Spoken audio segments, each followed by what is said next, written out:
J'avais pas prévu ça. Petite update sur Aiko. Vous vous rappelez de cette chouquette que je vais laisser là, parce qu'il grandit et qui pèse le poids d'un âne mort. Disons que dans l'évolution de ma parentalité, je découvre tous les jours des choses. Ah non, parce que la dernière fois je parlais de l'adolescence, mais c'était rien. Parce qu'entre temps, il m'a montré sa personnalité. Aiko, qu'on a rebaptisé tout naturellement Coco Boubou, est un acteur digne de la comédie française. Maintenant, c'est de la grande dramaturgie qu'il nous propose.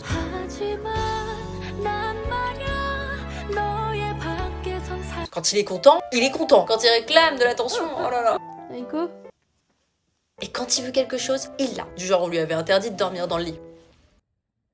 Il n'y a pas un seul moment où il n'a pas le syndrome du personnage principal. Regardez-le. Ne vous fiez pas à cette tête d'ange. C'est un maître de la manipulation, moi je vous le dis. Il sait que moi et mon copain, on est extrêmement sensibles. Et il en joue avec ce regard de coquère qui pourrait concurrencer le chapeauté.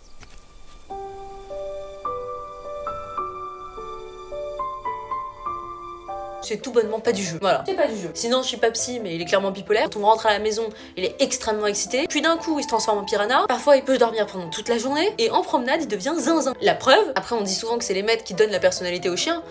Mais ah ouais. Il est temps de me remettre en question. Moi aussi, je suis contente quand il y a des gens qui viennent vers moi. Moi aussi, parfois, j'ai envie de rester sous un plaid. Moi aussi, j'adore manger. Je suis pas une manipulatrice, par contre. Et je suis pas bipolaire non plus. Non.